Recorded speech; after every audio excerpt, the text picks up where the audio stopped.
Welcome back to another update surrounding the Japan Airlines Airbus A350 collision with a Japanese Coast Guard Q300 aircraft that occurred on the night of January 2nd, 2024. And after several people losing their lives and a complete loss of the A350, we have some further updates that have come to light following the incident.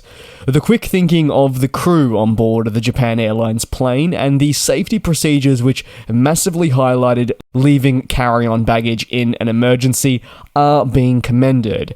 As more imagery and videos are revealed, it does showcase that those on board the A350 truly did leave their luggage behind. Instead, this really saw them prioritize not only their own safety, but those of their fellow passengers.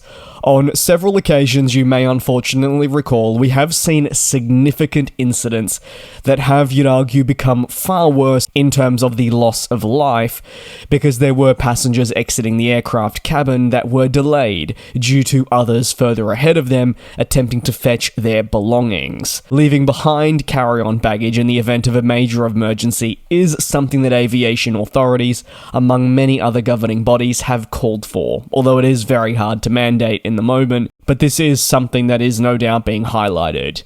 Following daylight in Tokyo, the real scale of damage of JA13XJ, which again was the Japan Airlines A350-900 involved in the incident, has been revealed, and there are actually webcams which are documenting what are the early stages of the investigation. You can find those on airportwebcams.net and specifically looking at Tokyo Haneda.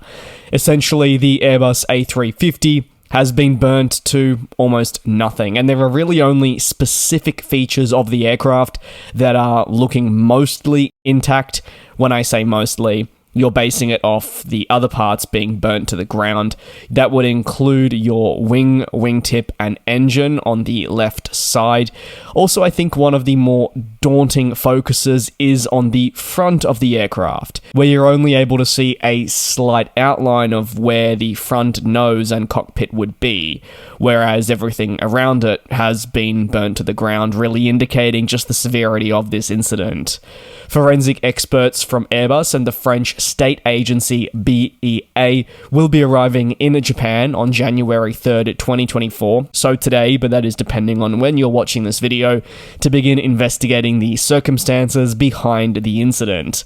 A total of 4 from BEA will travel, and then there'll be 5 technical advisors from Airbus. There will also be work with other key leading firms right around the world, but the general goal of these 9 traveling will be to help support local authorities with their mission of understanding really what caused such an incident and how to prevent it from occurring again. It is important to note that due to this still being very raw and it having occurred now not even 24 hours ago at the time of recording, forming a real firm opinion on what happened has been advised against, and it's something I'll always reiterate on this channel.